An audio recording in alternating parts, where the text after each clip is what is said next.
Good morning दोस्तों, आज है 13 मई 2025। चलिए कुछ ताज़ा खबरें देख लेते हैं। पहली खबर देखिए, विराट कोहली ने टेस्ट क्रिकेट से संन्यास ले लिया है। कोहली ने सोमवार को इंस्टाग्राम पर लिखा, टेस्ट क्रिकेट ने मेरी परीक्षा ली, मुझे आकार दिया, वो पाठ सिखाए जो जिंदगी भर मुझे याद रहेंगे। कोहली ने 10 मई को बीसीसीआई से कहा था कि मैं टेस्ट क्रिकेट से संन्यास लेना चाहता हूँ। बोर्ड ने कोहली को अपने फैसले पर फिर विचार करने को कहा था।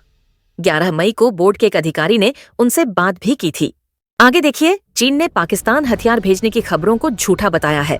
चीनी सेना ने सोमवार को उन खबरों पर आपत्ति जताई है जिसमें दावा किया गया था कि चीन का सबसे बड़ा कार्गो प्लेन शियान यी-2 पाकिस्तान को हथियार भेज रहा है। चीन के रक्षा मंत्रालय की आधिकारिक वेबसाइट पर जारी एक बयान में कहा गया है कि ये सभी दावे बिल्कुल झूठे और निराधार हैं। आगे देखिए, ऑपरेशन सिंदूर में मारे गए पाकिस्तानी आतंकियों के जनाजे में वहां की सेना के सीनियर अफसर और नेता भी शामिल हुए थे।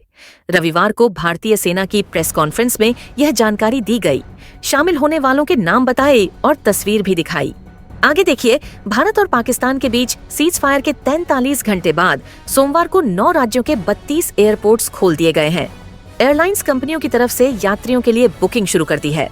32 एयरपोर्ट्स के लिए एयरलाइन सर्विसेज 9 मई से 15 मई की सुबह 5:29 तक बंद की गई थीं। आगे देखिए, तमिल के सुपरस्टार विशाल कृष्ण रेड्डी हाल ही में एक कार्यक्रम का हिस्सा बने थे। हालांकि इस इवेंट में हलचल तब मची जब विशाल अचानक मंच पर बेहोश हो गए। आनन फानन में एक्टर को मंच से उतारा गया और नजदीकी अस्पताल में भर्ती करवाया गया है।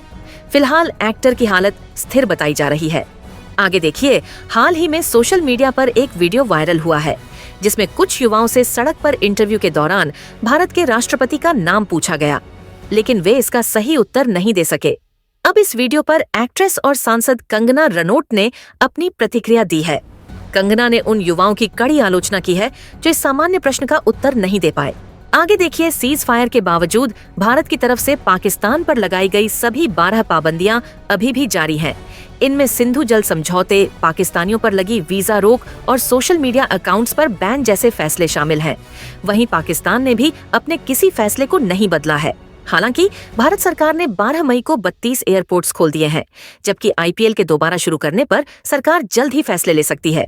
आगे देखिए, कर्नाटक में कांग्रेस ने सोशल मीडिया पर एक पोस्ट किया जिसमें जम्मू कश्मीर को पाकिस्तान का हिस्सा दिखाने वाला नक्शा था। कन्नडी हैच में किए गए इस पोस्ट में प्रधानमंत्री मोदी और सरकार की आलोचना की गई थी क्योंकि वे पाकिस्तान को अंतर्राष्ट्रीय मुद्रा कोष से मिलने वाले लोन को रोकने में नाकामयाब रहे। हालांकि यह पोस्ट अब एक्स से हटा दी गई है। आगे देखिए, अमेरिकी राष्ट्रपति डोनाल्ड ट्रंप को दुनिया का सबसे महंगा गिफ्ट मिलने वाला है। कतर सरकार ट्रंप को गिफ्ट में लग्जरी बोइंग 747-8 जंबो जेट देने वाली है। इस विमान की कीमत $400 मिलियन, लगभग 3,400 करोड़ रुपए है। ट्रंप मंगलवार को कतर के दौर पर जाएंगे, तब इसका आधिकारिक तौर पर ऐलान किया जा सकता है।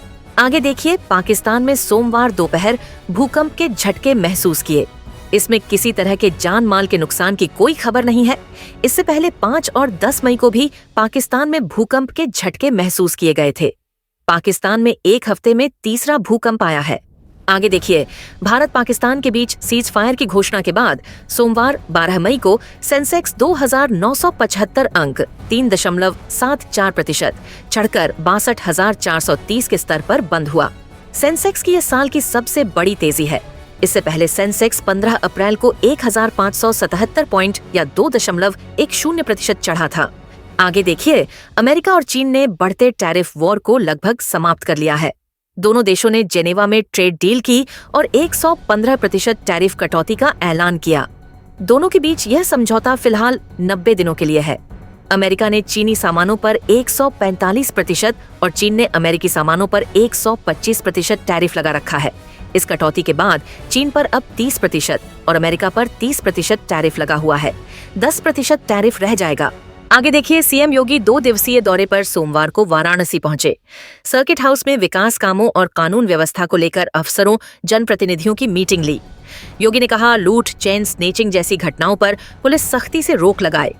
समीक्षा के दौरान कुछ परियोजनाओं के निर्माण की लटलतीफी पर यूपी राजकीय निर्माण निगम, यूपीपीसीएल, पीडब्ल्यूडी, जल निगम शहरी और ग्रामीण सेतु निगम के अफसरों को फटकार लगाई। आगे देखिए, हरियाणा के झज्जर में बॉयफ्रेंड ने दूसरे युवक से चैटिंग को लेकर झगड़े में शादीशुदा गर्लफ्रेंड की हत्या कर दी। उसने चुन्नी से गर्लफ्रेंड का गला घोटा और फिर उसकी लाश लेकर कार में घूमता रहा। बाद में उसे तालाब में फेंककर वो राजस्थान भाग निकला।